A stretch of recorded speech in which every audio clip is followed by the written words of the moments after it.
गंगा की धार देकर इस संपूर्ण जगत की रक्षा करते, संपूर्ण जगत की रक्षा का भार बस।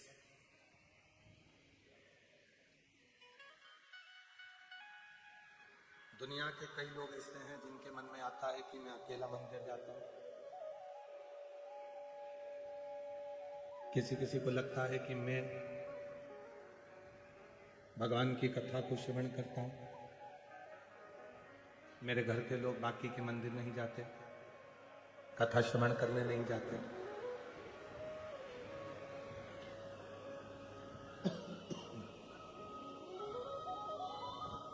किसी किसी को लगता है कि मैं आराधना कर रहा हूँ, साधना कर रहा हूँ, पर मेरे जो मित्र हैं, दोस्त हैं, पड़ोसी हैं, वो मंदिर नहीं पहुंचते, मैं जाता हूँ।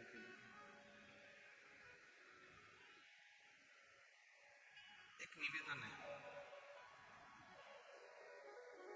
सिंहासन पर, कुर्सी पर और मंजिल पर अकेले ही पहुंचा जाता है, ढेर सारे नहीं।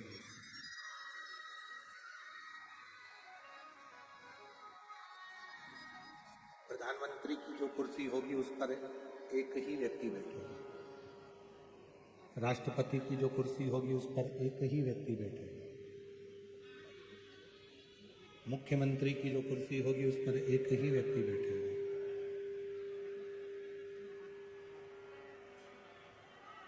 उसी तरह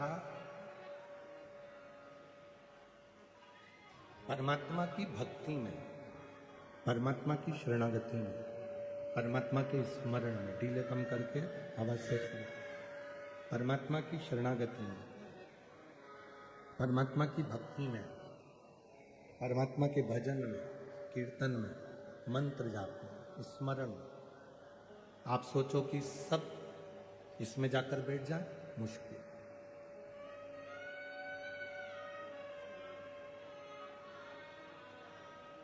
आपको पहले भी कथा में कहा, आज फिर कहते हैं, डीले कम करो, डीले गूंज रहा है आवाज, और उसको क्लियर करो और प्रेशर बढ़ाओ, पब्लिक में सुनाई दे।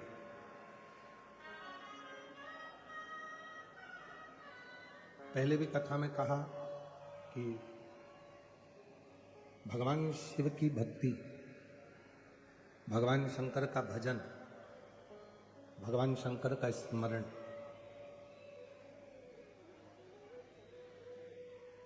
वही करता है। हे बाबू, इधर के बाद बढ़ाओ।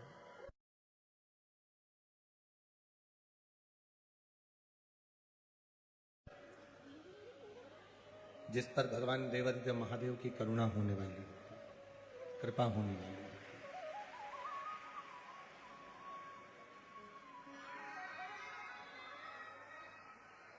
स्पीकर चलाओ, स्पीकर नहीं चल रहे हैं, स्पीकर।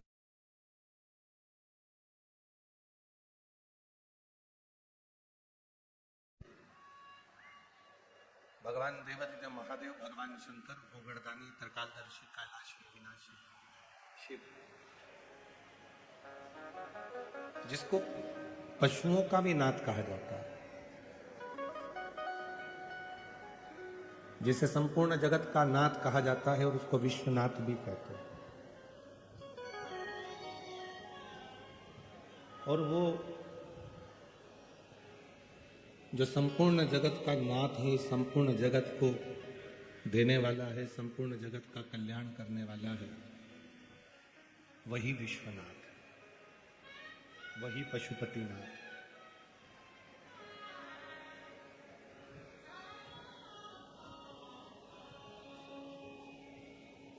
जिस दिन आपने ये विचार कर लिया, जिस दिन आपके मन में ये बात आ गई कि जो कुछ भी कर रहा है वो स्वयं, वो परमात्मा कर रहा है, इसमें मेरा कोई रोल नहीं है। प्रभु आपकी कृपा से सब काम हो रहा है, प्रभु आपकी कृपा से सब काम हो रहा है, करते हो भोले बाबा, मेरा नाम हो रहा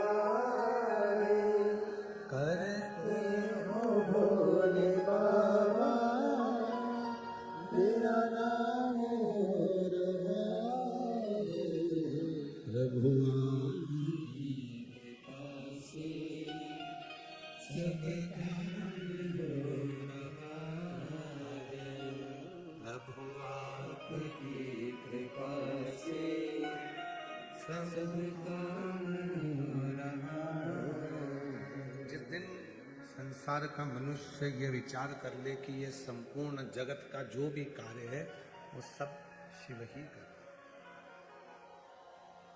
वो ईश्वर ही कर रहा है, वो परमात्मा ही कर रहा है, कोई दूसरा इसमें करने वाला नहीं। जो कुछ भी कर रहा है सब वही कर रहा है। जिस दिन उसके मन में विचार आ जाता है, जिस दिन उसके मन में यह भाव उत्पन्न हो जाता है, तब समझ लो कि उसने परमात्मा की शरणागति ग्रहण कर ली, तब उसने भगवान की शरणागति को ग्रहण किया। और जिस दिन तक आपको ये लगता रहता है कि मैं कर रहा हूं, घर में चला रहा हूं, परिवार में चला रहा हूं, कुटुंब में चला रहा हूं, सब काम में कर रहा हूं, तो दूसरा करने वाला है, तो फिर व्यक्ति को लगेगा, जब आप फिर लगने लगता है कि मैं कर रहा हूं, तो फिर व्यक्ति। शिव महापुराण की कथा में स्वयं भगवान शंकर ने भी कहा है कि तुम मेरी संतान, कर्म से पीछे मत हटना। संसार सागर में यदि जन्म लिया है, मनुष्य देह में यदि तुम जन्मे हो, तो फिर कर्म से पीछे मत हटना। संसार सागर में यदि जन्म लिया है तो कर्म से मुख मत लो, क्योंकि शिव भगवान शंकर मृत्यु लोक में, कई लोग कहते हैं कि हमारे कुल देवता ये हैं, हम उनकी संतान हैं, हम उनकी संतान हैं, हम उनकी संतान हैं। पर शिव महापुराण की कथा कहती है ब्रह्म लोक में अगर जन्म लेते तो तुम ब्रह्मा की संतान कहलाते, वैकुंठ लोक में जन्म लेते तो भगवान नारायण की संतान कहलाते। पर यदि तुम पृथ्वी पर जन्म लिए हो, और ये पृथ्वी के देव हैं, देवाधिदेव महादेव, तो यहाँ जन्म लेने वाला हर बच्चा, हर पशु, हर पक्षी, हर जलचर, थलचर, वायुचर, सब शिव की संतान।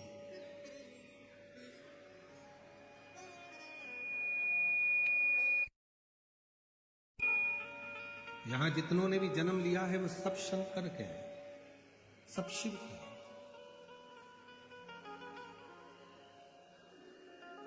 कोई यह ना कहे कि हमारे पूर्वज वो थे, कोई कहे हमारे पूर्वज वो थे, कोई कहे हमारे पूर्वज वो थे। पृथ्वी पर अगर जन्म लिया है, मृत्यु लोक में अगर जन्म लिया है, पृथ्वी पर यदि आप जन्मे हो, तो याद रखना कि आप देव अधिदेव महादेव की संतान हो, आप शंकर जी की औलाद हो, भगवान शिव के बच्चे, भगवान शंकर के, भगवान शिव की संतान, भगवान शंकर की औलाद। और शिव कथा कह रही है कर्म। भगवान शंकर अपने बच्चों से कहते हैं, आप सबसे निवेदन करते हैं, आप सबको कहते हैं कि अपने कर्म से मुख मत लो।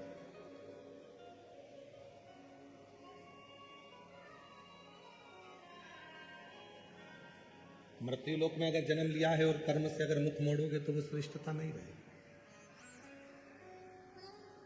अच्छा कर्म करो।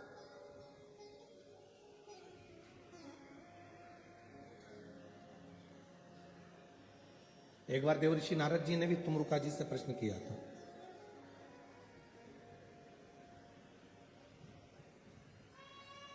भगवान सबके ऊपर कृपा करते हैं, पर भगवान सजा क्यों देते हैं, दंड क्यों देते हैं?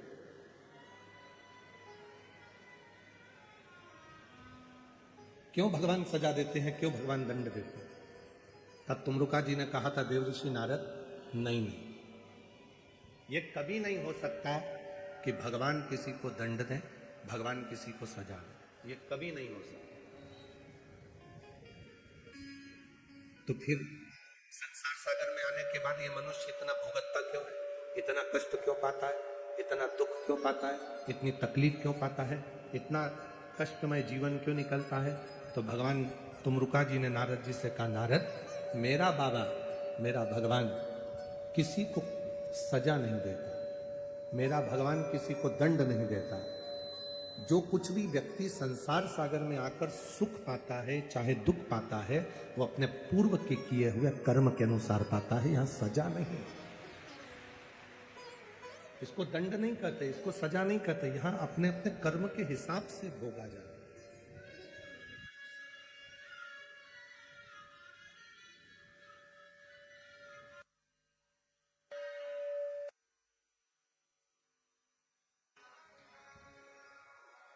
यहां हर व्यक्ति अपना अपना कर्म भोग रहा है। पूर्व में बुरा किया तो बुरा मिल गया। अच्छे कुल में जन्म मिल जाए, अच्छे माता पिता मिल जाए, अच्छे भाई बहन मिल जाए, अच्छे दादा परदादा मिल जाए, अच्छा गांव मिल जाए, अच्छा नगर मिल जाए, अच्छा क्षेत्र मिल जाए और भारत जैसी भूमि पर जन्म मिल जाए तो अपने आप में गौरवान्वित महसूस करना कि परमात्मा की बड़ी कृपा है।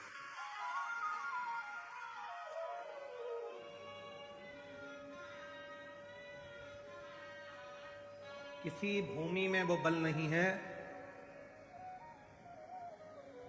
कि मरने वाले को वापिस पृथ्वी पर आकर नरक भोगना पड़े। केवल एक भारत की भूमि ऐसी भूमि है जहां पर अगर कोई बेवड़ा भी मर जाता है तो उसके नाम के आगे स्वर्गवासी लिखाता है।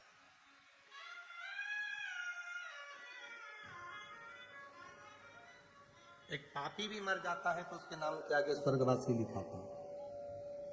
एक बेकार से बेकार कर्म करने वाला व्यक्ति भी मर जाता है तो उसके नाम के आगे स्वर्गवासी लिखाता है। विदेश में कोई मरता है तो डेड बॉडी कहलाती है, मर गया एक्सपायर कहलाता है, पर भारत की भूमि पर स्वर्गवासी कहलाता है।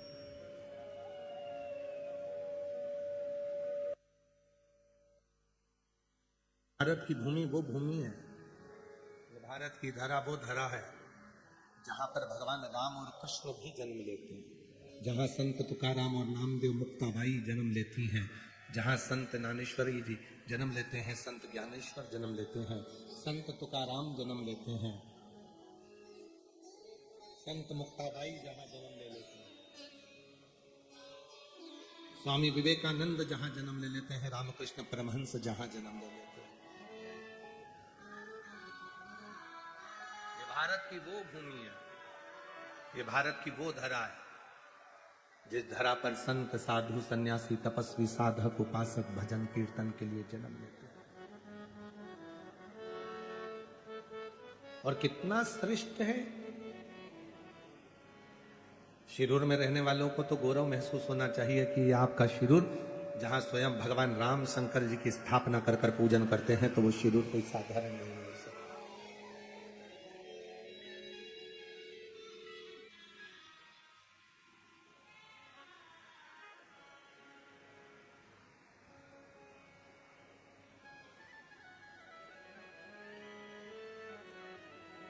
शिरूर वालों को तो गौरव होना चाहिए कि जिस तीर्थ में जाते हो उस तीर्थ में धारीवाल परिवार का कोई ना कोई धर्मशाला उस तीर्थ में मिलती है, तो आप गौरव से कह सकते हो कि हम उस शिरूर के हैं जहां धारीवाल परिवार रहता है।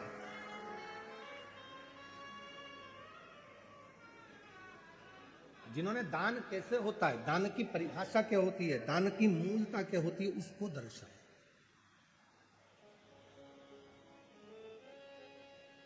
केवल कमाया नहीं, कमाने के साथ में उस दान धर्म कर कर उस पुण्य को कमाना कैसे है, पुण्य कैसे कमाया जाए वो बताए।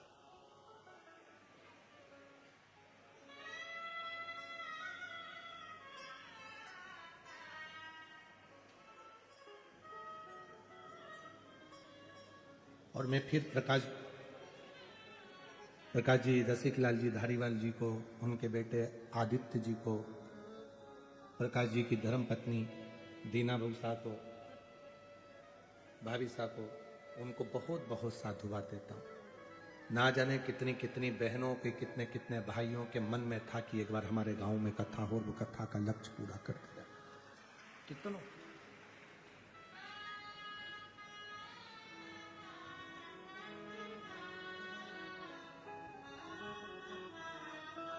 ये जो चैत्र का नया वर्ष आने वाला है। भारतीय नूतन वर्ष में हम आप प्रवेश करने वाले हैं चैत्र महीने में। उस चैत्र के नए वर्ष का गिफ्ट ही आप लोगों के लिए ये शिव महापुराण की कथा शुरू की है।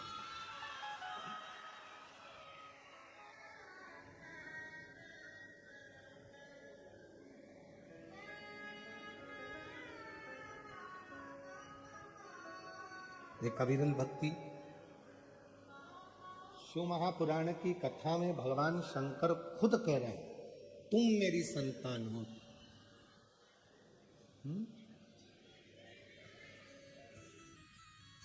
शिव महापुराण की कथा में स्वयं भगवान शंकर कह रहे हैं कि तुम मेरी संतान हो, तुम मेरी औलाद हो। कर्म से पीछे मत हो। ये स्पीकर नहीं चल रहा है क्या? हम बोल रहे हैं स्पीकर उन चालू नहीं है।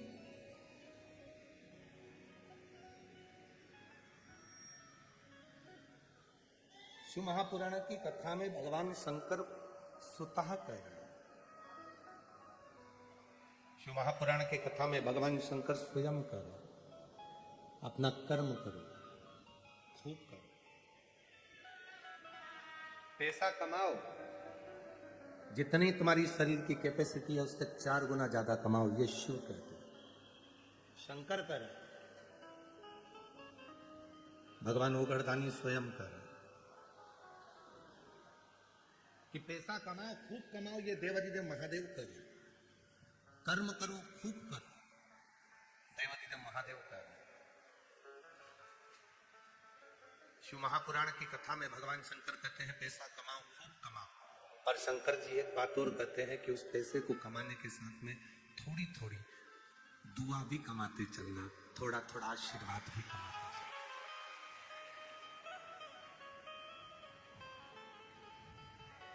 पैसा कमाओ, खूब कमाओ, पर साथ में थोड़ा सा दुआ, थोड़ा आशीर्वाद साथ लेकर चलो। क्यों?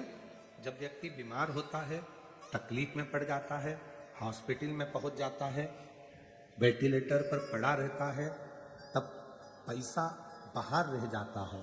पर तुमने अगर किसी भूखे को भोजन कराया है, प्यासे को पानी पिलाया है, किसी गरीब की जिंदगी में तुम काम आए हो, तो उसकी जो दुआ है, वेंटिलेटर पर मशीनें बाद में काम करती हैं, पहले वो दुआ काम करना प्रारंभ कर जाती है। वो आशीर्वाद काम करने लगता है जो मिला।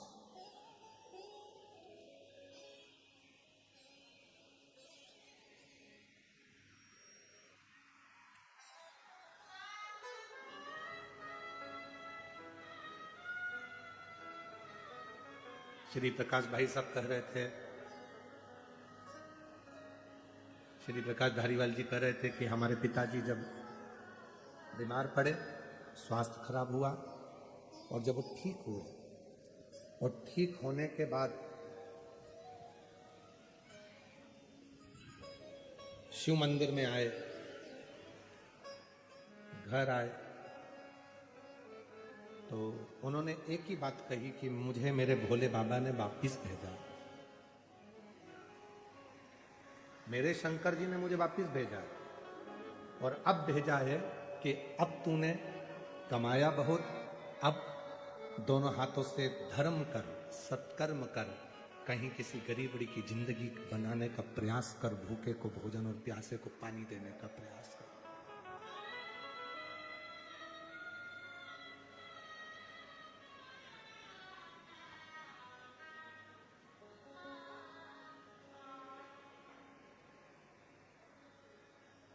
मैं श्री प्रकाश भाई साहब को, दीना भाभी जी साहब को कहूँगा, आपके सास ससुर भाभी जी और प्रकाश भाई साहब आपके माता पिता, श्री रसिकलाल जी और श्रीमती कमला बाई जी, आप उनको पहचान नहीं सके हो, पर ईमानदारी से कहें तो वो शंकर और पार्वती का ही रूप रहे। शिव और पार्वती,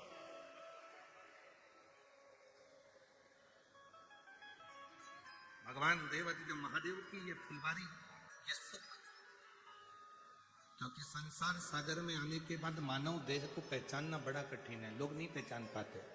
सास ससुर को नहीं पहचानती बहू, बच्चे अपने माँ बाप को नहीं पहचान पाते, बहन अपने भाई को नहीं पहचान पाती, भाई अपनी बहन को नहीं पहचान पाता, माता पिता बेटी को, दामाद को नहीं पहचान पाते, दामाद बेटी माँ बाप को नहीं पहचान पाते। ये सब समय यूं ही निकल जाता है।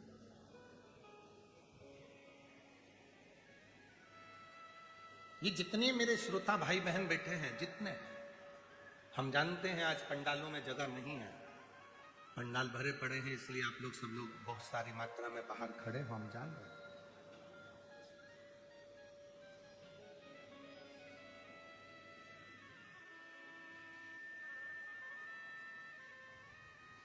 ये दुनिया की दृष्टि में लोगों को लगता होगा कि ये केवल कथा सुनने वाले श्रोता हैं, ये कथा सुनने के लिए आए। अगर ये कथा के श्रोता होते तो इतनी धूप में, कड़कड़ाती हुई धूप में बाहर खड़े नहीं रहते। अगर ये कथा के श्रोता होते तो 1.5 किलोमीटर पार्किंग से पैदल चलकर कथा स्थल तक नहीं आते। ये केवल कथा के श्रोता होते तो यहाँ सुबह 9 बजे से 8 बजे से जगह संभाल कर नहीं बैठते। ये कथा के श्रोता नहीं है, ये स्वयं शंकर भगवान के खुद के गण हैं जो भगवान शिव की कथा में आकर। इनको श्रोता मत समझो, ये केवल श्रोता नहीं है। श्रोता तो टीवी के सामने बैठे रहते, श्रोता तो एसी के कमरे में बैठे रहते, श्रोता तो सोफा और डनलप के गद्दे पर बैठे रहते, ये श्रोता नहीं है।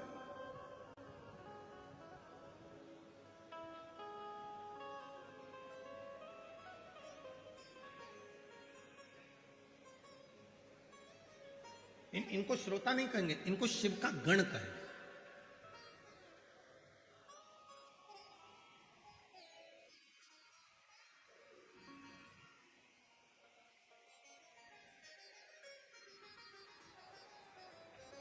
इनको भगवान शंकर का स्वयं का परिवार का अंग कहेंगे।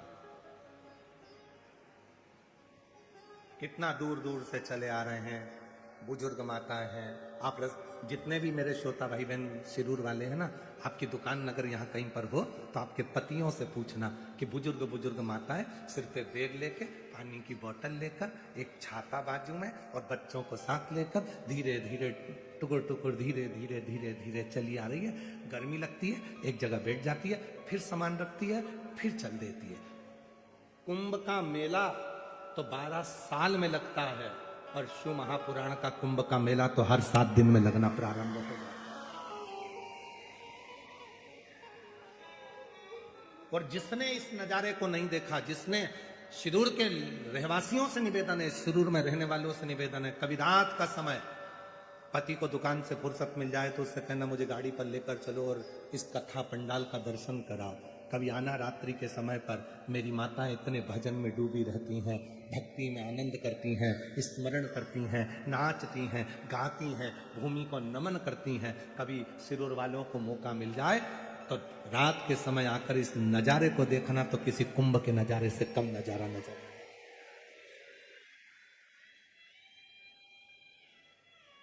क्या मिलता है यार? हमने पहले भी कथा में कहा, स्टेशन को देखकर ट्रेन रुक जाती है, बस स्टैंड को देखकर बस रुक जाती है, एयरपोर्ट को देखकर हवाई जहाज रुक जाता है और हेलीपैड को देखकर मेरा शिव उतर जाता है।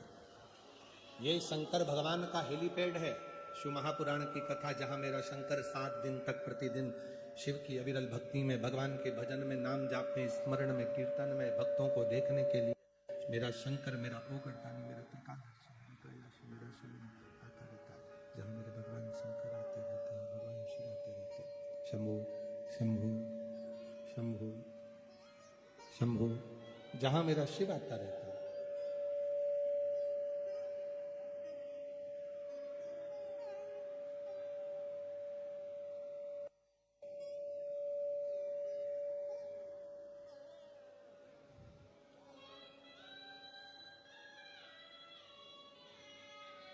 जहां मेरे भगवान देवादिदेव महादेव, भगवान शंकर, त्रिकालदर्शी, कैलाशी, अविनाशी मेरे शिव निरंतर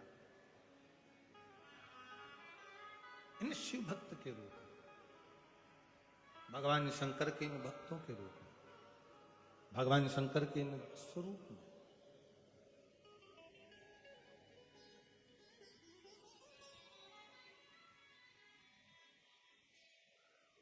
शिव कह रहे हैं खूब कमाओ, खूब कर्म करो, जितना काम कर सकते हो आपका शरीर चले, खूब करो।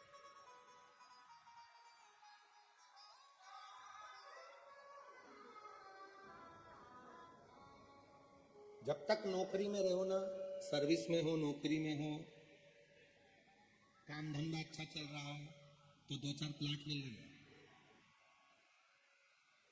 काम धंधा अच्छा चल रहा है, नौकरी अच्छी चल रही है तो पत्नी के जेवर भी बना लेना। बोलो बोलो, सही है कि गलत है? काम धंधा अच्छा चल रहा है, नौकरी अच्छी चल रही है तो बच्चों की शादी भी कर देना। जैसे घर के बड़े लोग कहते हैं कि धंधा पानी अच्छा चले, नौकरी अच्छा चले तो प्लाट भी ले लो, मकान भी बना लो, पत्नी के जेवर भी बना लो, बच्चों की शादी भी कर दो, उसी तरह शिवपुराण भी कहती है कि जब तक ये शरीर अच्छा चले तब तक खूब कथा भी सुनो, भजन भी करो, स्मरण भी करो और कर्म भी करो। शरीर चले तब तक कथा में जाओ, तुम्हारे घर में चले तब तक थोड़ा दान कराओ। ये दोनों चीजें स्मरण में रखना। शरीर चले तो कथा में जाओ, शरीर चले तो तीर्थ कर लो। शरीर नहीं चलेगा, तुम बच्चों से कहोगे बेटा अपना सिरूर में कथा चल रही है, 35 किलोमीटर दूर सिरूर है, मुझे ले चल। आजकल की औलादें कुत्ता को घुमाना पसंद करेगी पर डोकरा डोकरी को नहीं, बुढ़ा बुढ़ी को कोई नहीं घुमाएगा।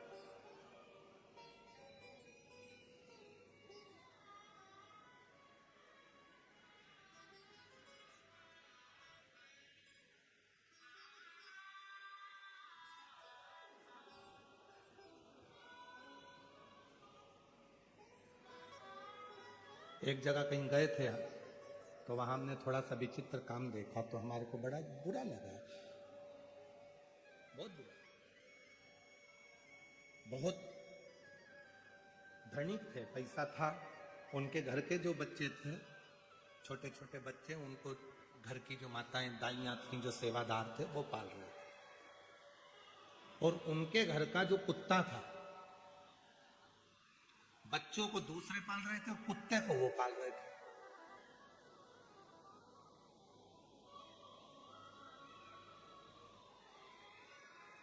आशीष ने पूछा गुरुजी बड़ा विचित्र नजारा है। हमने कहा बेटा नजारा नहीं, ये कर्म की गति है, कर्म की। इस कुत्ते ने पूर्व जन्म में कोई अच्छा कर्म करा होगा तो उसका डायपर सेट बदल रहा है, और उस बच्चे ने कोई बेकार कर्म करा होगा कि इतने बड़े धनपति के यहाँ भी जन्म लेने के बाद उसका डायपर एक नौकर बदल रहा है। अंतर है, अंतर है।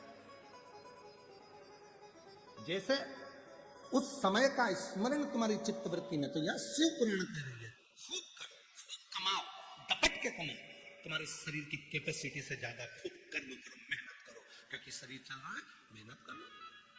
पर उसके साथ में थोड़ी सी दुआ, थोड़ी सा आशीर्वाद बहुत जरूरी है। घर के बुजुर्गों का, घर के बड़ों का, सदगुरु का, और भगवान देवाधिदेव महादेव को चढ़ाए गए एक लोटा का जल का फल तुम्हारी झोली में होना चाहिए।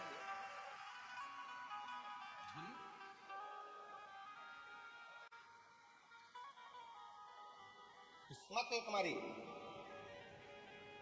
सिरूर वालों, कोई तो पुण्य तुम लोगों ने पूर्व जन्म में करा होगा अच्छा जोरदार, इसलिए फागुन महीने में तुम्हें यीशु महापुराण की कथा 7 दिन की श्रवण करने का सौभाग्य प्राप्त हो गया।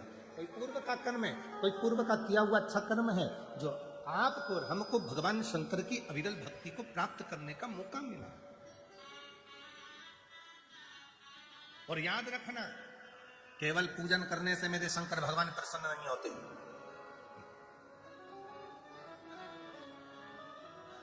केवल विधि और विधान से मेरे शंकर भगवान कभी प्रसन्न नहीं होते। केवल व्रत रख लेने से मेरे शंकर भगवान कभी प्रसन्न नहीं होते। केवल साधना में डूब कर बैठ जाने से मेरे शंकर भगवान प्रसन्न नहीं होते। केवल तपस्या कर लेने से मेरे शंकर भगवान प्रसन्न नहीं होते। किसी नदी, बावड़ी, तालाब के किनारे पर बैठ जाने से मेरे शंकर भगवान प्रसन्न नहीं होते। मेरे शंकर भगवान प्रसन्न तब होते हैं जब किसी गरीब के दुख में तुम सामने खड़े हो और किसी की तकलीफ में तुम कदम बढ़ाकर आगे बढ़े हो, तो शिव तुम्हारे से। जिन बच्चों को शिक्षा की जरूरत है उन्हें शिक्षा दीजिए। जो पढ़ना चाहते हैं, विद्याध्ययन करना चाहते हैं, उनको शिक्षा दो। जिनको चिकित्सा की जरूरत है उनको चिकित्सा प्रदान करिए।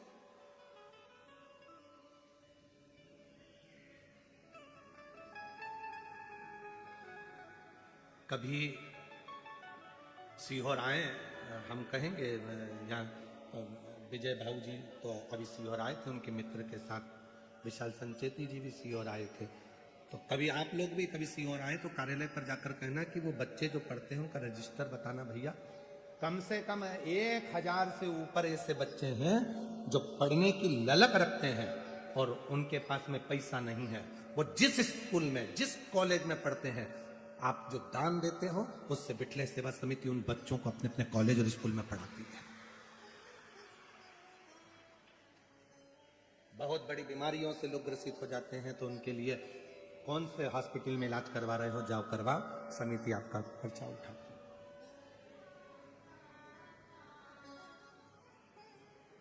केवल शिव महापुराण कथा सुन ली वो मूल नहीं, शिव पुराण के तत्व को मेरे शंकर भगवान क्या है, महामृत्युंजय। महामृत्युंजय का मतलब वो है, लोग कहते हैं महामृत्युंजय का जाप कब कराना चाहिए, व्यक्ति को मर रहा है तो मृत्यु को जीतने के लिए महामृत्युंजय का जप करना चाहिए।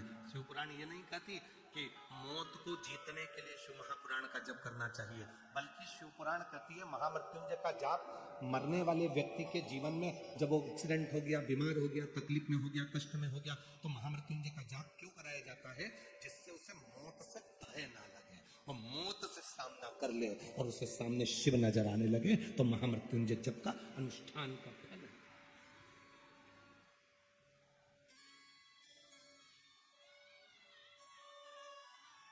इस सीटी जो बज रही है इसको बहुत देर से तुम दोनों बैठे हो, उसको थोड़ा सा सेट तो करो।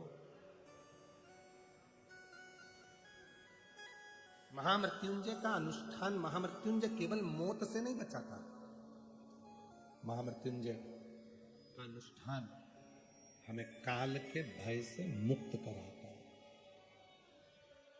काल के भय से, और अकाल मृत्यु वो मरे जो काम करे चंडाल का, और काल उसका क्या बिगाड़े जो भक्त हो महान। जो शिव की साधना करने वाला हो जाता है, भगवान शंकर की आराधना करने वाला हो जाता है, शिव तत्व को जानने वाला हो जाता है, शंकर को भजने वाला हो जाता है, फिर उसके ऊपर काल का भय नहीं रहता।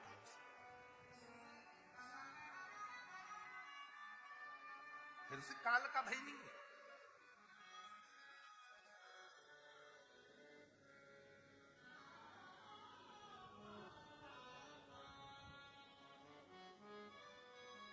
काल का भय समाप्त हो। हम क्यों कहते हैं कि रोज एक लोटा जल चढ़ाने के लिए शिव जी के मंदिर जाओ? आपके जल चढ़ाने से सीवर वाले महाराज का कोई फायदा है क्या? जम के तो बोलो। नहीं, हो सकता है कि तुमको ऐसा लग रहा है कि इनके लोटा भर जल चढ़ाने से हमको कोई फायदा, तुम्हारे लोटा भर जल चढ़ाने से। हाँ, हम कहते कि लोटा भर के जल लेके सीओर आओ, क्योंकि हमारे यहाँ पानी की कमी है, तो मैं चढ़ा के चले जाना, तो हम टंकी भर लेंगे, तो हमारा फायदा।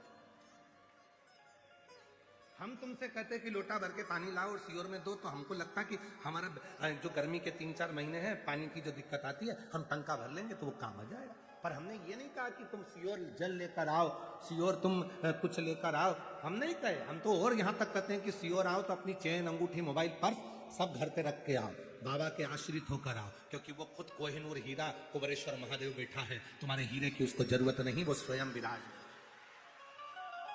उसके आश्रित होकर आओ। वहां का तो कंकर शंकर।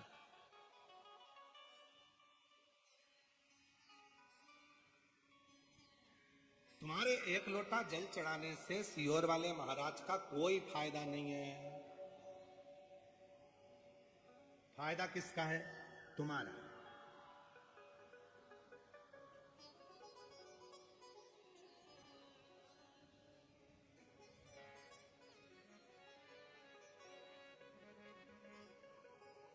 दुख किसका मिट रहा है? तुम्हारा। तकलीफ किसकी मिट रही है? तुम्हारी। परेशानियां किसकी मिट रही है? तुम्हारी। कष्ट किसका मिट रहा है? तुम्हारा।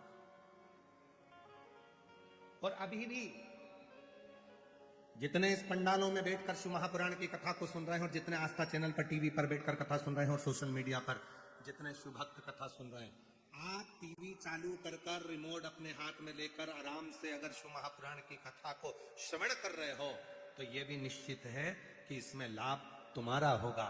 3 महीने में मेरा बाबा तुम्हारी गोदी में कुछ ना कुछ लाकर जरूर। इसमें सियोर वाले बाबा का कोई फायदा नहीं है।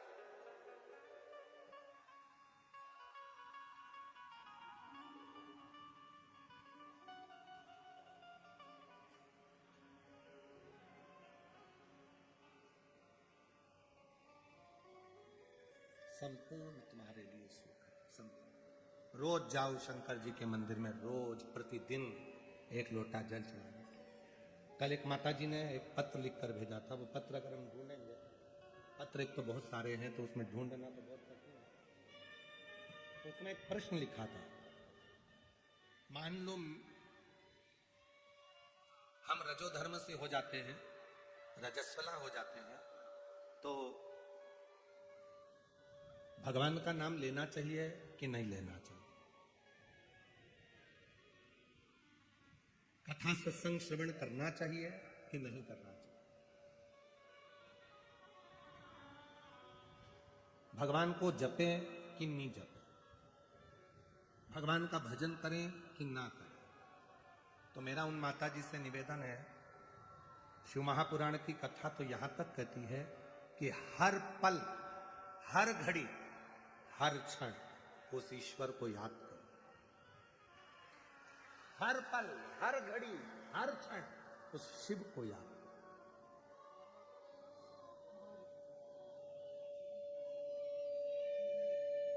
उस परमात्मा को याद करो। अब तुम कह रही हो कि रजस्वला धर्म आ जाएगा तो हम भगवान को याद करें कि ना करें, हम भगवान का भजन करें कि ना करें, हम भगवान का स्मरण करें कि ना करें, और तुम स्मरण नहीं करे और रजो धर्म के समय पर ही निपट गए तो अब भगवान का नाम तो लिया ही नहीं, भजन तो किया ही नहीं, स्मरण तो किया ही नहीं, मालूम पड़ा और नरक का भोग भोगने को मिल गया। द्रौपदी रजस्वला थी, केश पकड़कर खींचकर, बाल धोकर द्रौपदी बाहर आई थी और दुशासन उसका केस खींचकर लेकर आ गया और भरी सभा में लाकर खड़ा कर दिया।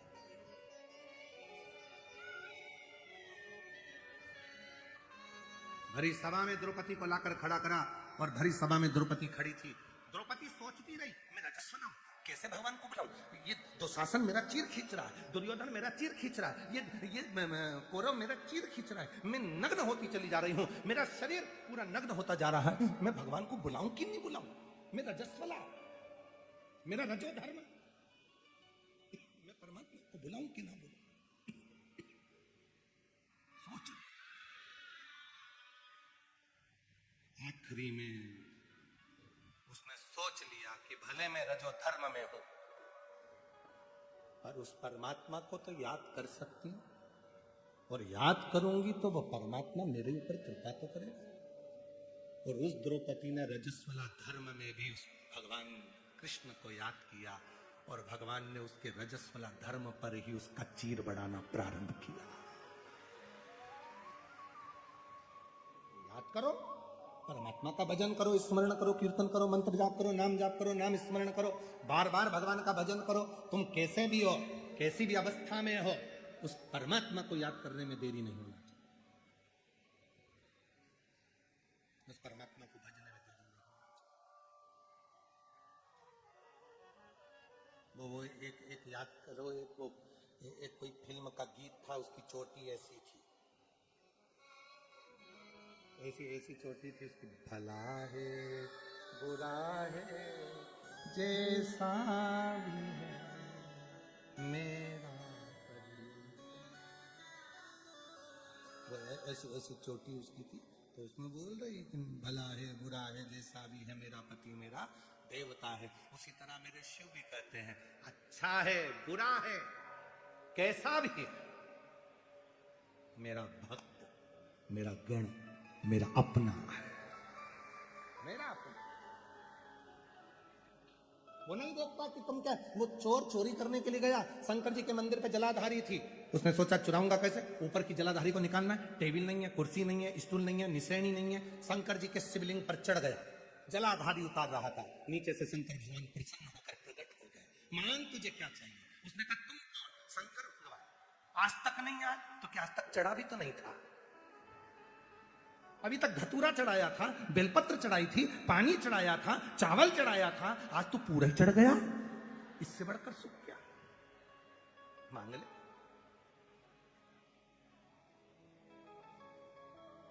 भोले का तो भगवान है, भोले का। मांग ले तुझे क्या चाहिए। उसने कहा प्रभु मैं क्या मांगू तुमसे, मेरी पत्नी बहुत दिन से बच्चे भूखे हैं, कुछ भोजन दे दो। शंकर भगवान ने कहा मैं तुझको 1 घंटा देता हूं, इस घंटे से 2 अगरबत्ती लगाकर जो मांगेगा वो तुझे मिल जाएगा, पर याद रखना जितना तुझे मिलेगा उससे दुगना तेरे पड़ोसी के घर पहुंच जाएगा। तो कितनी चाहिए?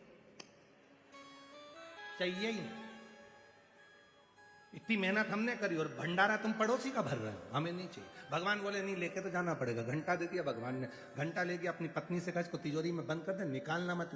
पत्नी ने पूछा हुआ क्या, कि इससे जो भी मांगेगी वो अपने घर में आएगा, पर दुगना पड़ोसी के यहाँ पहुंच जाएगा। इतने में पत्नी बोली आग लग जाए, लाए काहे को, वापिस ले जाओ, वापिस ले जाओ इसको। पति बोला अब तो नहीं लेके जाऊंगा, यहीं रख दे। घंटा तिजोरी में रख दिया। भूखे मरने की नौबत आ गई, पत्नी बड़ी चतुर थी, उसने कहा घंटे को निकालो, 2 अगरबत्ती लगाई। घंटा महाराज 20 तरह का भोजन आ जाए, और जो पड़ोसी के झांक कर देखा तो 40 तरह का रखा था। पत्नी ने सोचा बड़ा बेकार काम करा है ये घंटे ने, तो हालत खराब कर दी, पर कुछ भी हो जाए इस घंटे को तो मैं प्रयोग करके रहूंगी। पत्नी बड़ी चतुर थी, उसने फिर 2 अगरबत्ती लगाई। है घंटा महाराज हमारे घर में एक कुआं खुद जाए, पड़ोसी के छोटे से घर में 2 खुद गए। अब बोली है घंटा महाराज हम दोनों पति पत्नी की एक चली जाए, एक आंख चली जाए। अब बेचारे की पड़ोसी की तो 2 ही चली गई, और गई तो गई, वो दोनों अंधे बेचारे दोनों पानी में डूब के मर गए। अब भगवान से कह रही हमारी वापिस आ जाए, तब तो वो ऊपर चलेगा, तो उनकी क्या ऊपर आ रही। बहुत चतुर। संसार में बहुत लोग ऐसे हैं जो दूसरे का सुख नहीं देख सकते, और संसार में बहुत लोग ऐसे हैं जो दूसरे को सुखी देखकर सीखते हैं कि हमें भी अपनी जिंदगी में ऐसा करना है। बाबा अगर मुझे देगा तो एक बार मैं भी शिरूर में सुमहापुराण की कथा करवाऊंगा, लोग सीखते हैं इससे।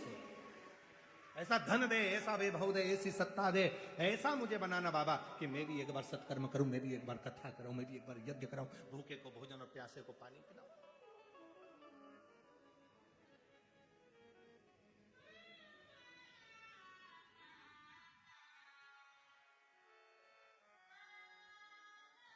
उस परमात्मा का एक भाव, वो बहुत भोला है, उसको कुछ चीज की जरूरत नहीं।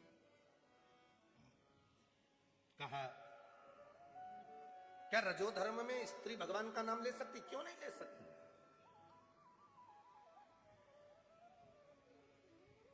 जपो, भगवान को याद करो, भजन करो, कीर्तन करो, नाम जाप करो, कौन मना कर रहा है? जपो।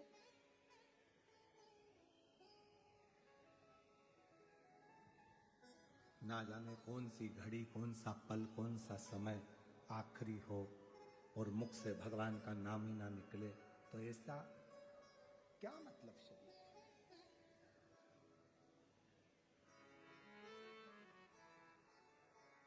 ऐसे दयालु नाथ से रिश्ता बनाइए,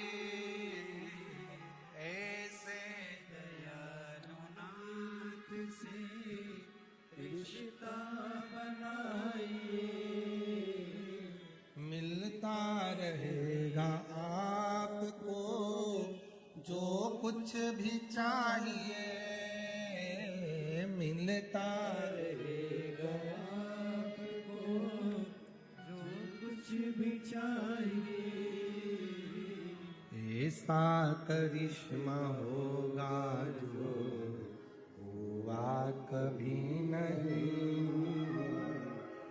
ऐसा करिश्मा होगा जो हुआ कभी नहीं। मांगा है भोग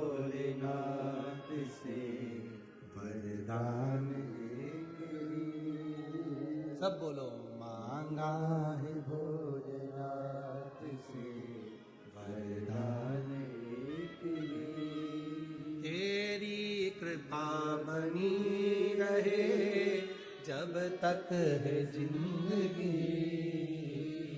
तेरी कृपा बनी रहे जब तक है जिंदगी। मांगा है भोलेनाथ से वरदान एक ही, मांगा है भोलेनाथ से वरदान एक ही, तेरी दया बनी रहे जब तक है जिंदगी, तेरी दया बनी रहे जब तक है जिंदगी। मांगा है भोलेनाथ से वरदान एक ही, मांगा है भोलेनाथ से वरदान एक ही। केवल एक वर मांगिए कि तेरी कृपा चाहिए, तेरी करुणा चाहिए, तेरी उदारता चाहिए, इससे ज्यादा कुछ नहीं चाहिए। गंदा शरीर हो जाता है, मन गंदा मत होने दो। शरीर गंदा हुआ चलेगा, पर मन गंदा मत हो।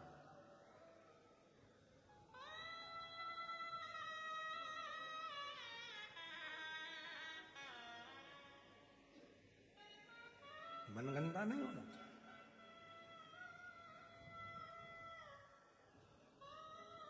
जब भगवान देवाधिदेव महादेव का मंगल विवाह हुआ पार्वती जी के साथ में, और 33 कोटि देवता थाल भर भर कर उनके लिए अंबर पीतांबर कपड़े हीरे मोती जवाहरात रतन आभूषण सब लेकर सब रखे थे कैलाश पर। ब्यूटी पार्लर वाले भी आए,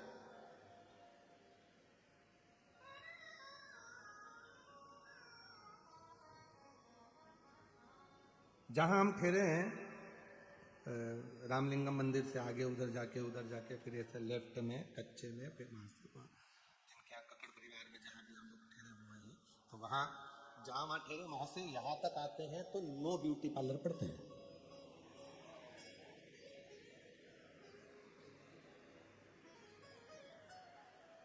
नो बाहर है और एक ये 10 बार, ये भी ब्यूटी पार्लर है। वहां बाहर का श्रृंगार होता है जिसको देखकर पति और पत्नी रीझ जाते हैं, और यहाँ भीतर का श्रृंगार होता है जिसको देखकर महादेव रीझ जाता है। पार्लर ये भी है, वो भी पार्लर और पार्लर ये भी है। वहां बाहर का श्रृंगार होगा या अंदर का श्रृंगार होगा, आत्मा का श्रृंगार। तो ऐसा नहीं कि उस भगवान शंकर के लिए तूने अंबर तांबर कपड़े आभूषण रतन माणिक मोती सब आए सब रखे, और बाबा भोलेनाथ जी के लिए पार्लर वाले भी आए, तैयार करने वाले आए, विश्वकर्मा जी को भी बुलाया, सबको बुलाया, इंद्रदेव भी आए, हम आपको सजा देते हैं, हम आपको सजा देते हैं। शंकर भगवान बोले सजाने का सामान बताओ क्या क्या लाए हो, तो कि अंबर लाए ओढ़ लो। शंकर जी बोले ये किसी काम का नहीं पटको उधर, पीताम्बर लाए, ये भी किसी काम का नहीं पटको उधर, हीरे रतन जवाहरात माणिक मोती सोना चांदी। इतने में भगवान शंकर ने अपने गणों से कहा भूत प्रेत से, जरा देखना इसमें कुछ अच्छा हो तो पहना के देखो। इतने में जितने भूत प्रेत थे उन्हें पहन पहन के देख लिया, सब तोड़ तोड़ा के धर दिया, एक भी काम कर नहीं।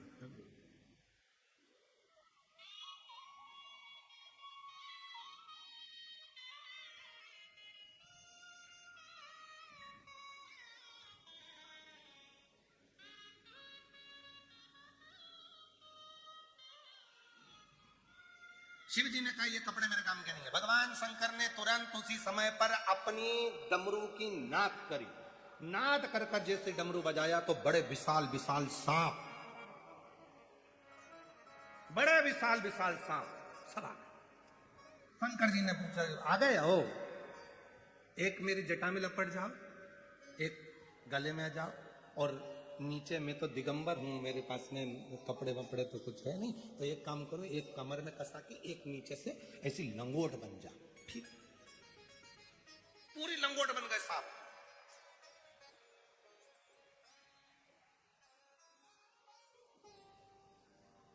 दिगंबरा दिगंबरा पाद वल्लभ दिगंबरा दिगंबरा पाद वल्लभ। शिव जी दिगंबर थे, सब सर पाए लपेट गए। लपेटने के बाद भगवान शंकर ने कहा देखो जरा अब कुछ तन पे लगाना है, जरा जोरदार चमकना चाहिए शरीर। तो चमकने के लिए क्या लगाया जाए? तो बहुत सारे पाउडर के डब्बे आए थे। शंकर जी ने कहा नहीं चाहिए, ये सब मेरे काम के नहीं। भोलेनाथ जी कहे ये मेरे काम के नहीं। शंकर जी गए सीधे दौड़कर शमशान में,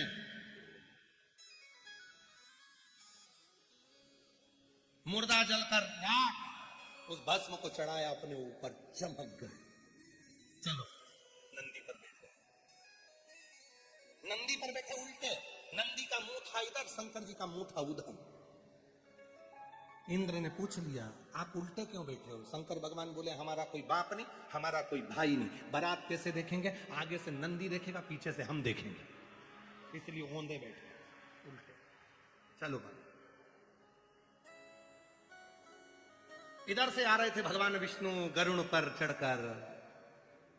गरुड़ पर चढ़कर भगवान नारायण लक्ष्मी जी के साथ आ रहे थे बारात में सम्मिलित होने के लिए।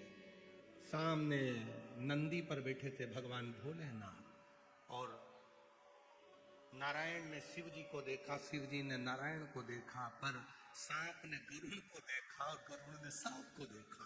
जैसे ही गरुड़ ने सांप को देखा, सांप घबराए, सब भग गए। शंकर जी बोले मैं दिगंबर हो जाऊंगा वापिस नगर। प्रभु बचने दो, हमको जाने दो। शंकर जी पूरे दिगंबर, दिगंबरा दिगंबरा श्रीपाद वल्लभ दिगंबरा दिगंबरा दिगंबरा पाद वल्लभ दिगंबरा दिगंबरा दिगंबरा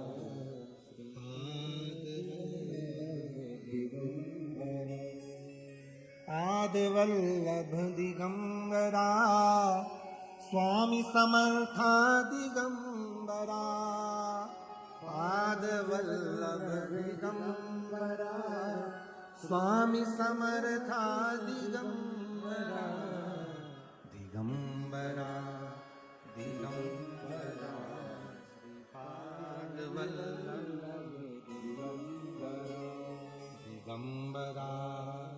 दिगंबरा श्रीपाद वल्लभ दिगंबरा दिगंबरा दिगंबरा पाद वल्लभ दिगंबरा। भगवान फिर दिगंबर हो गए, फिर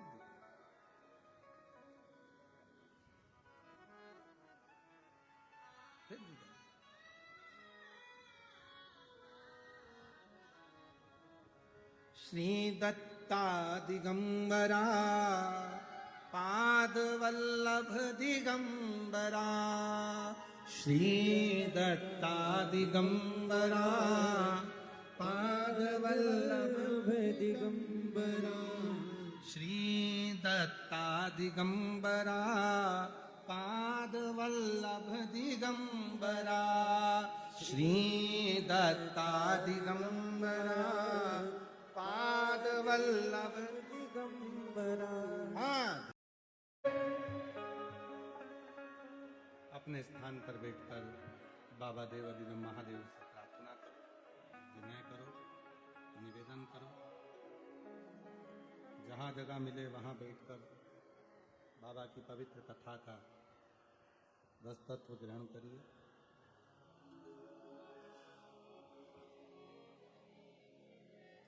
पवित्र पावन शिव महापुराण की कथा शिरूर महाराष्ट्र की पवित्र धरा पर चल रही है। आज कथा का कौन सा दिन है? 5। कितने दिन बचे? कल कथा की क्या है? जम के बोलो। शिवरात्रि। कथा के विराम दिवस के एक दिन पहले बाबा की शिवरात्रि रहती है। बहुत दूर दूर से भक्त इस शिवरात्रि में आते हैं। कथा सुनते हैं, रात्रि विश्राम करते हैं और दूसरे दिन सुबह 8 बजे से 11 बजे तक कथा होकर सब अपने अपने गंतव्य की ओर चले जाते हैं। तो कल कथा की शिवरात्रि रहेगी। कथा का समय यही 1 बजे से 4 बजे तक रहेगा और परसों जो कथा का विराम रहेगा वो सुबह 8 बजे से 11 बजे तक कथा हो जाएगी और 11 बजे परसों के दिन कथा विराम हो जाएगा। कितने दिन है? अपनी अड़ोसन पड़ोसन पीछे वाली धड़ोसन सबको बोल दो कल कथा की शिवरात्रि है। छठे दिन की कथा लोग पंडाल में बैठकर बाबा से विनय करते हैं और 7वें दिन बाबा से झोली भरकर लेकर जाते हैं। ऐसी पवित्र कथा का लाभ आप और हम इस शिरूर की पवित्र धरा पर लेंगे।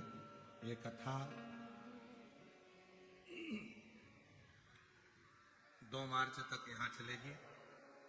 फिर 5 मार्च को सीहोर की जो महादेव की होली होती है, आप और हम सब मिलकर महादेव की होली मनाएंगे। जो सीहोर आने वाले हैं वो महादेव की होली में सुबह 9 बजे सीहोर में महादेव की होली चमत्कालेश्वर महादेव मंदिर से प्रारंभ होगी। ब्रज की होली तो आप हमेशा करेंगे, सीहोर की महादेव की होली का भी लाभ लें। 10 मार्च से 16 मार्च तक भुसावल में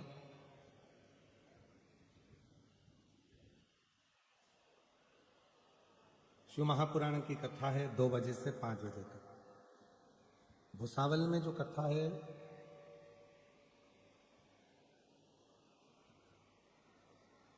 सावदा रोड तापी नदी के किनारे पर भुसावल महाराष्ट्र में मंडल से तालुका यावल में ये पवित्र भुसावल की धरा पर 10 मार्च से 16 मार्च तक शिव पुराण कथा रहेगी 2 बजे से 5 बजे तक। 20 मार्च से 26 मार्च तक राजस्थान के जयपुर में कथा रहेगी और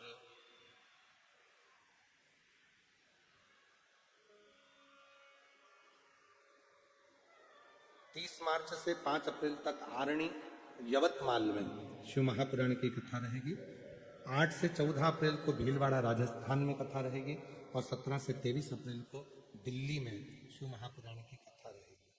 कथाओं के क्रम निश्चित है, समय समय पर आप ये कथा का लाभ लेते रहे। दिल से बाबा को अपने मन का भाव कहेंगे, बाबा को प्रार्थना करें, हृदय से विनय करें, निवेदन करें।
गोवर्धन अंतकालदर्शी कैलाशी विनाशी भगवान शंकर की पवित्र कथा कह रही है।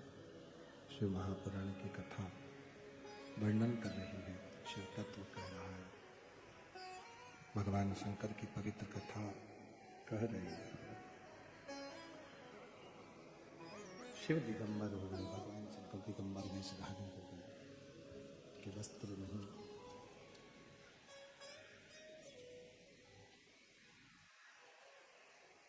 मां पार्वती से विवाह करने के लिए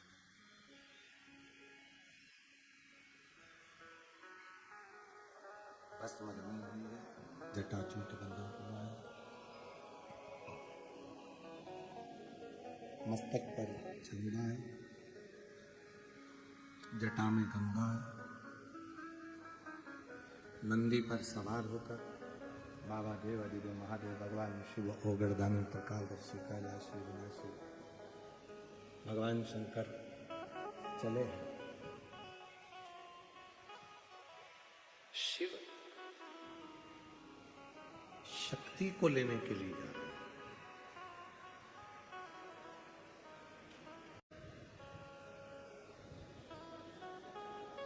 और भगवान भोलेनाथ जी, भगवान देवादिदेव महादेव भगवान शिव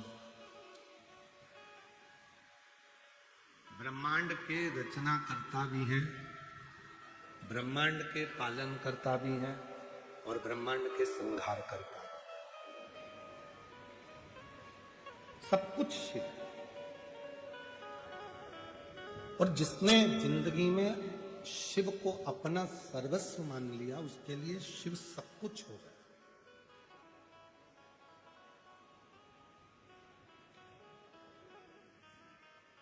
वीर लिंगायत शिव संप्रदाय में एक शिवलिंग को ही मूल मानकर उसी को अपना सर्वस्व छोड़ देते हैं वीर लिंगायत शिव संप्रदाय। गले में भी अगर कुछ होगा तो वो शिवलिंग ही होगा, साधना भी होगी तो वो शिवलिंग से ही होगी। शिव के बिना सब शून्य मानते हैं। और जिसने अपना सर्वस्व भगवान शंकर को दे दिया, उसकी जिंदगी सार्थक हो गई। सर्वस्व छोड़। एक पत्र अच्छा है, पत्र तो सभी अच्छे हैं, पर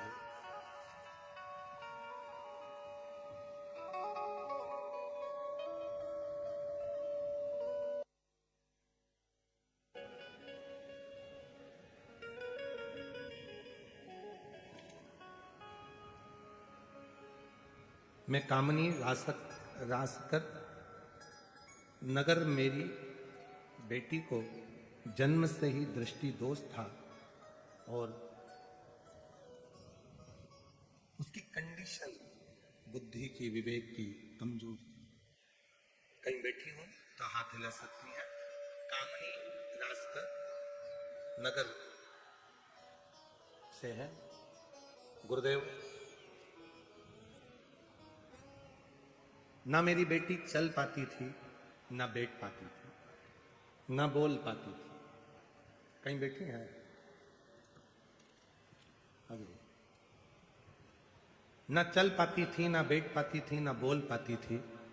मैं इसको एक कथा के पंडाल में बेजापुर में लेकर आई थी और वहां कथा पंडाल की मिट्टी मैंने अपने बेटी के शरीर पर लगाकर बाबा से प्रार्थना करी थी, बाबा अगर सियोर वाला बाबा कहता है कि तू है और पंडाल में तू आता है, 7 दिन तू यहीं रहता है, तो मेरी बेटी को इन 7 दिनों में तू ठीक कर दे। मेरी बेटी चलने लगे, बोलने लगे और मेरी बेटी अपना काम करने लगे। गुरुदेव, आज मैं बाबा को धन्यवाद देने के लिए आई हूं। अब मेरी बेटी चलती भी है और बोलती भी है। जो पलंग पर पड़ी रहती थी, हिल नहीं सकती थी, गंदगी भी पलंग पर करती थी, उसको उठाना पड़ता था, बिठाना पड़ता था, आज मेरी बेटी बोलती भी है और चलती भी है। बाबा, ना जाने मेरे परिवार पर आपने कौन सी खुशी ना दी हो, आज मेरी बेटी अगर चलने लगी और बोलने लगी तो ये मेरी जिंदगी की सबसे बड़ी खुशी है। सबसे पलंग पर पड़ी रहती थी, बोलती नहीं थी, चलती नहीं थी, स्मरण नहीं करती थी, आज वो चलती भी। और जो जैसी भावना लाया वो वैसा ही फल पाया, नहीं खाली उसे लौटाया, वो मन ही मन हर्षाया, कर दिया माना चला कर थोड़ा थोड़ा चला कर। शिवाले ने लुटा दिया जोरदार ताली बजाइए साधुता। लुटा दिया संसार का शिवाले ने, कर दिया माना का शिवाले।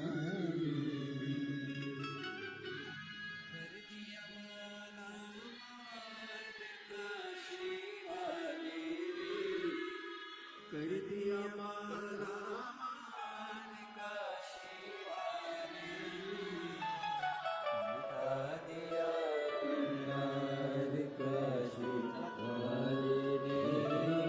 पलंग पर पड़ी रहती थी, न चल पाती थी, न बोल पाती थी, आज बाबा की कृपा से चल भी रही है और बोल भी रही है।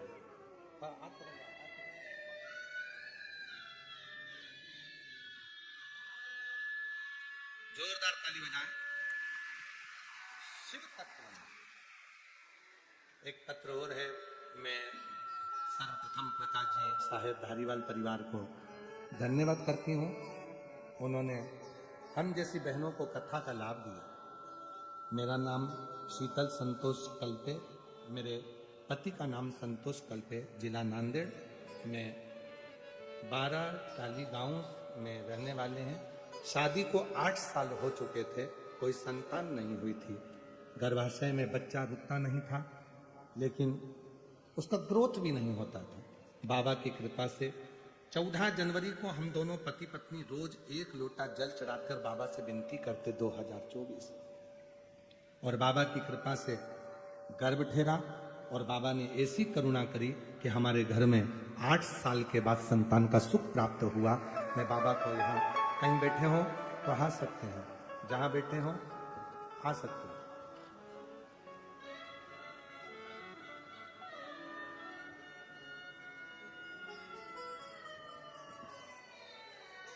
मैं कामनी रासकर, ये पत्र हो गया।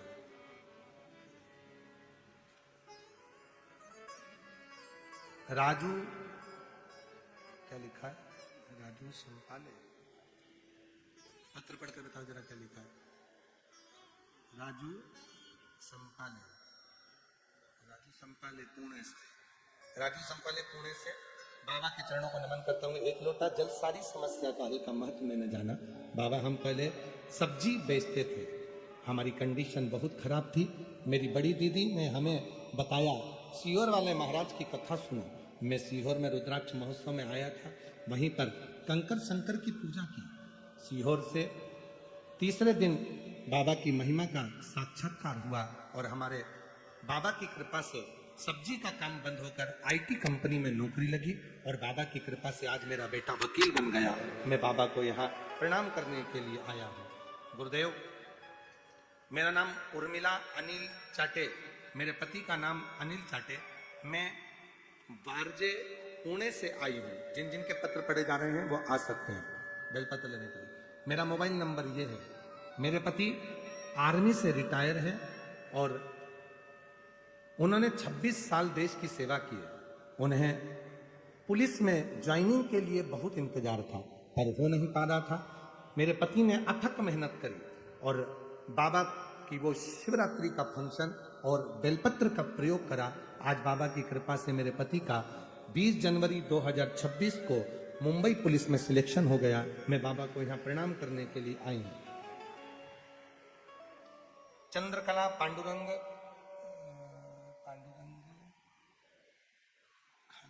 खलदे, आप लोग पढ़ लो जरा जो लिखा है, हम सही पढ़े हैं क्या? चंद्रकला पांडुरंगा खलदे, ठीक है।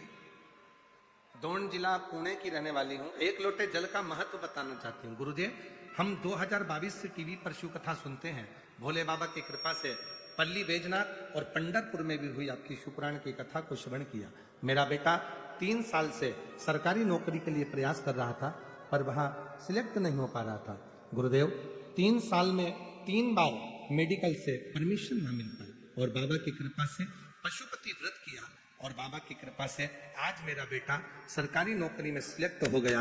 मैं बाबा को यहाँ पर धन्यवाद देने के लिए आई हूँ। अब मेरा बेटा इंडियन आर्मी में ट्रेनिंग कर रहा है। मैं शिव जी को यहाँ नमन करने के लिए आई हूँ। कहीं बैठे हो तो आ सकते हैं।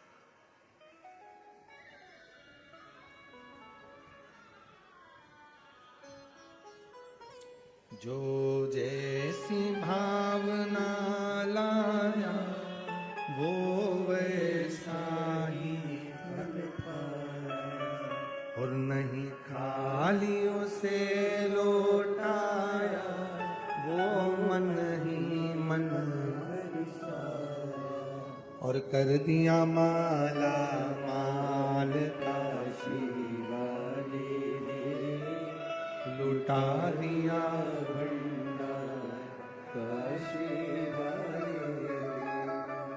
शिव से खरीद ला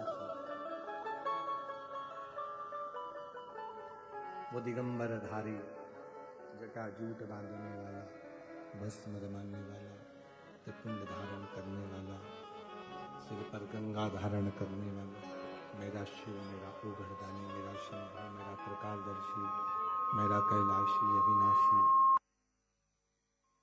कुछ साधारण नहीं।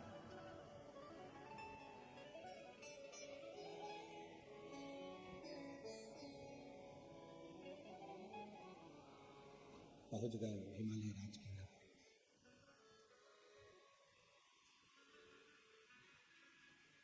मां अम्बा जगज्जननी जगदम्बा से विवाह करने के।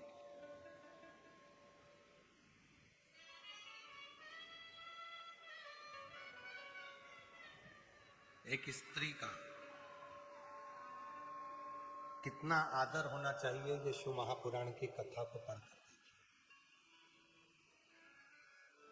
एक स्त्री का कितना सम्मान होना चाहिए, ये शंकर जी के मंदिर में जाकर देखिए। एक स्त्री के कितना आदर होना चाहिए, सम्मान होना चाहिए, सत्कार होना चाहिए, ये शिव महापुराण कथा में देखिए। शंकर जी के मंदिर में जाकर देखिए। शंकर जी के मंदिर में पहुंच गए। भगवान शंकर के मंदिर में जाकर जब आप देखेंगे, धारण करेंगे, शंभो शंभो शंभो शंभो शंभो शंभो शंभो। सही चला लो उसको थोड़ा बहुत।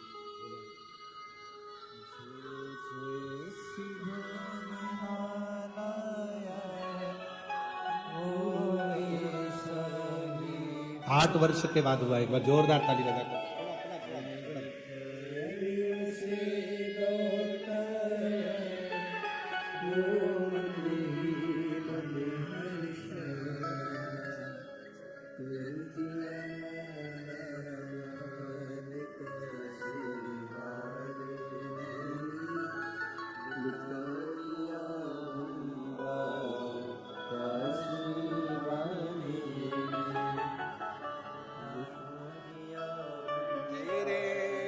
दरबार की बाबा निराली शान देखी, तेरे दरबार की बात निराली शान देखी, तेरे दरबार की बाबा निराली शान देखी, तुझे देते नहीं देखा पर झोली मुख दुनिया मोड़े बाबा तू मुख लाना मुख दुनिया मोड़े बाबा तू मुख मेरी लगी भरी थी बाबा तू है मेरी लगी भरी थी बाबा तू इस शिव से प्रार्थना करो बाबा से निवेदन करो शिव कथा कह रही है भगवान शंकर का चरित्र कर रही है शिव महापुराण की कथा कर रही है भगवान शंकर की पवित्र कथा कर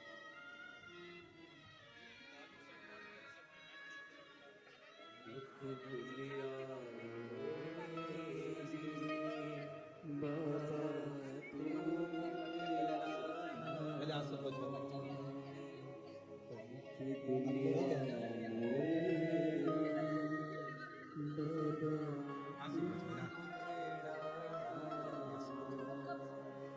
कह रही है दीदी सब्जी का ठेला लगाते थे तो लोग रिश्तेदार भी नहीं बुलाते थे संबंध नाते रिश्ते सब ऐसे दूर से हो गए थे कुछ नहीं था बाबा पर भरोसा कर एक कथा पंडाल में सुनी वहां की मिट्टी लेकर चली गई और बाबा से प्रार्थना करी पति की भी नौकरी लग गई बेटा वकील हो गया एक बार जोरदार ताली बजाओ साहब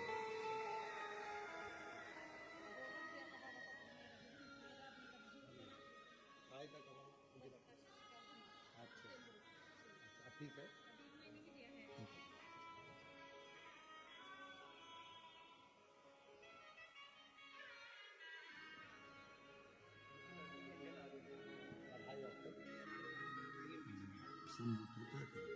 बेटे का इंडियन आर्मी में हुआ है एक बार जोरदार ताली बजाकर साधुवाद करना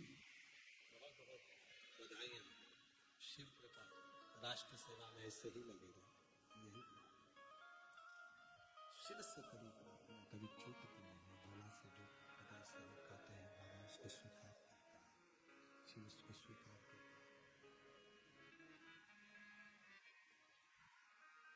हिमालय राज्य की नगरी में भगवान शंकर बारात लेकर पहुंचे हैं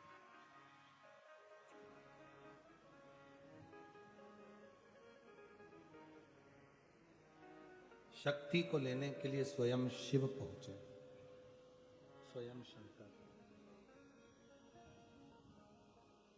एक नारी का आदर कितना होना चाहिए एक नारी का सम्मान कितना होना चाहिए एक नारी के सत्कार कितना होना चाहिए शंकर जी के भगवान के मंदिर शिव जी की कथा शंकर जी का शिव पुराण और शिव मंदिर देवालय शिवालय बताता है हमको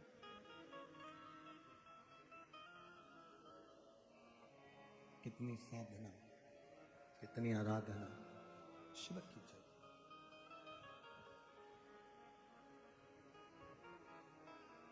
आज दुनिया के लोग नारी को समझ नहीं पाते स्त्री को जान नहीं पाते कई लोग तो स्त्री को केवल एक समझते हैं कि हमारे काम करने वाला कोई एक सदस्य हमारे घर में है बस उतना ही सम्मान देते हैं और यदि देखना है तो शिव मंदिर में जाकर देखिए कि नारी का आदर कितना भगवान नारायण माता लक्ष्मी उनके चरणों में रहती है ब्रह्मा जी के साथ में ब्रह्माणी उनके पास में रहती है पर केवल एक देव भगवान शंकर केवल शिव जी के साथ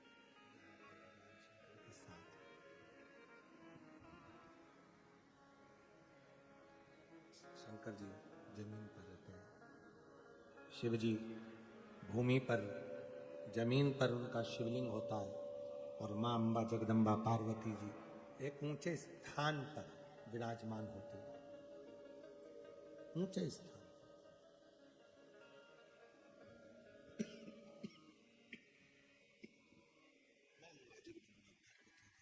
ऊंचे स्थान पर बैठते अर्थात भगवान शिव ये दिखाना चाहते हैं कि नारी का आदर और नारी का स्थान हमें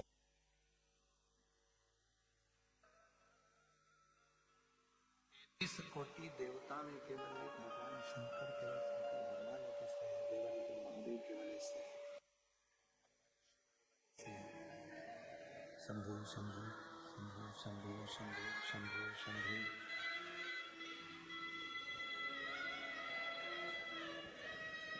शंभु शंभु शंभु। 33 कोटि देवताओं में केवल देव अधिदेव महादेव केवल एक ऐसे हैं।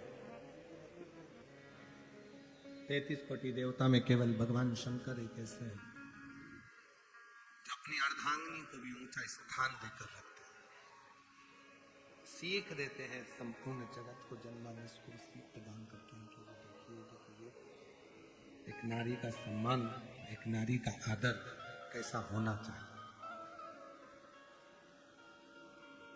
सत्कार कैसे होना चाहिए, आदर कैसे होना चाहिए।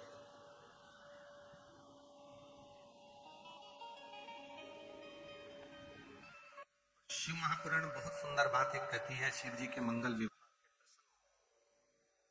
भगवान शंकर के विवाह प्रसंग में, शंकर भगवान के मंगल विवाह प्रसंग में एक सुंदर प्रसंग में भगवान शंकर बहुत प्रसन्न था कि शंकर का बेटा था भगवान शिव जी के साथ।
प्रसंग में वर्णन करती है भगवान शंकर का प्रसंग। जिस घर में, जिस परिवार में स्त्री का, नारी का आदर सम्मान होता है, शिव महापुराण की कथा कहती है उस घर से लक्ष्मी कभी रूठ कर नहीं जाती है, वहां लक्ष्मी सदा निवास करती है, वहां लक्ष्मी का वास होता है, लक्ष्मी वहां निवास करती है, लक्ष्मी वहां रहती है।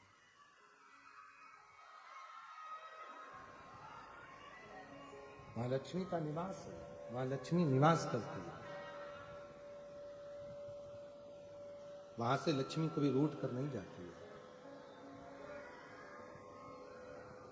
वहां लक्ष्मी सदा निवास करती है, सदा निवास। जैसे एक मुखी से लेकर 14 मुखी तक रुद्राक्ष का वर्णन शिव महापुराण के अंतर्गत है।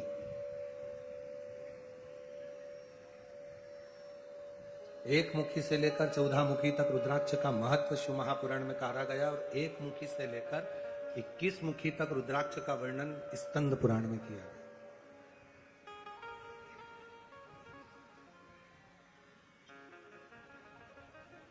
यदि हम शिव महापुराण की बात करें, शिव महापुराण का सुंदर चरित्रों का वर्णन अगर हम श्रवण कर रहे हैं और उसका स्मरण हम कर रहे हैं, तो उसमें एक मुखी से लेकर 14 मुखी तक रुद्राक्ष की महत्वता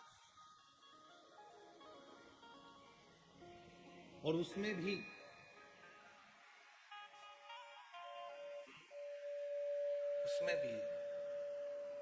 भैया ये पंडाल में आवाज बढ़ाओ ना, पंडाल के लोगों को आवाज नहीं आ रही है, पंडाल में आवाज बढ़ाइए। है रुपेश, पंडाल में आवाज बढ़।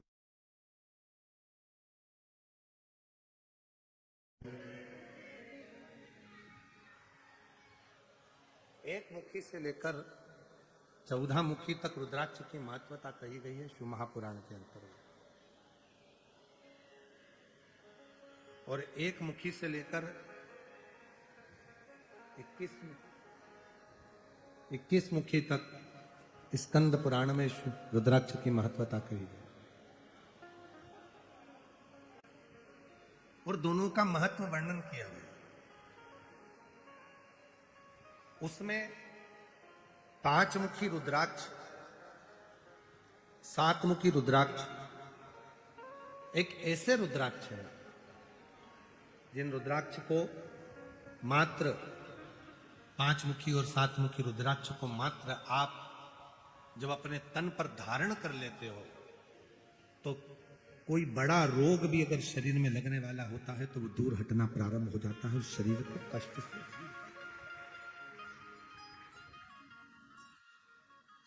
पंचानंद रूपी 5 मुखी रुद्राक्ष जो पंचानंद रूपी है, 5 मुखी रुद्राक्ष जो पंचामुख है। यहां तक स्मरण करिएगा, थोड़ा सा ध्यान दीजिए, थोड़ा स्मरण करिएगा।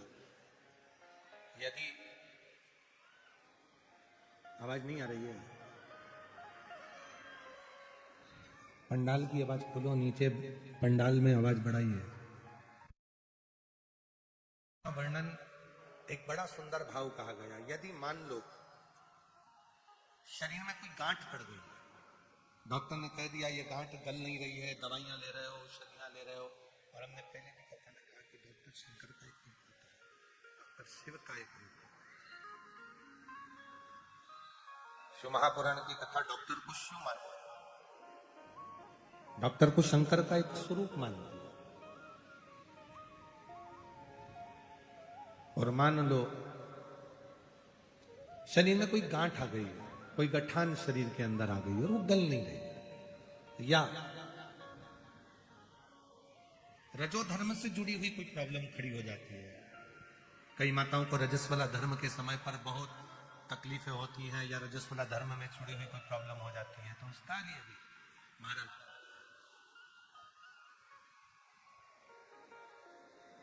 गांठ को गलाने के लिए एक दुर्वा रुद्राक्ष तांबे के कलश में गला दिया जाता है। अगर सीहोर का रुद्राक्ष यदि आपके पास में है तो उसको तांबे के कलश में गलाकर, और उस जल को यदि किसी के शरीर में गांठ है और अगर वो थोड़ा थोड़ा आचमन कर कर रोज 1 चम्मच मात्र प्रतिदिन रोज गलाओ, और 1 चम्मच रोज उस दुर्वा और रुद्राक्ष के जल का यदि वह आचमन करे तो शरीर में जो गांठ होती है वो धीरे धीरे 20 दिन में 22 दिन में गलना प्रारंभ हो जाती है, शरीर की गांठ गलती।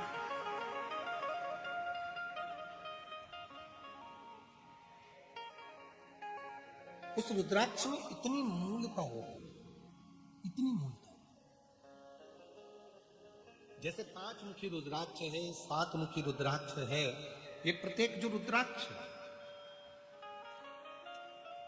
रुद्राक्ष कभी भी फैशन के लिए नहीं पहना जाता है, रुद्राक्ष हमेशा संरक्षण के लिए पहना जाता है।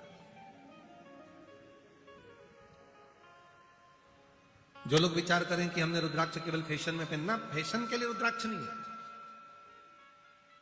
हमेशा संरक्षण के लिए, अपनी रक्षा के लिए, अपनी सेफ्टी के लिए। जैसे पहले होता था कि कर्ण के पास में एक कवच था, किसी के पास इंद्र के पास वो कवच पहुंचा, लोग कहते हैं कि उनके पास वो कवच था।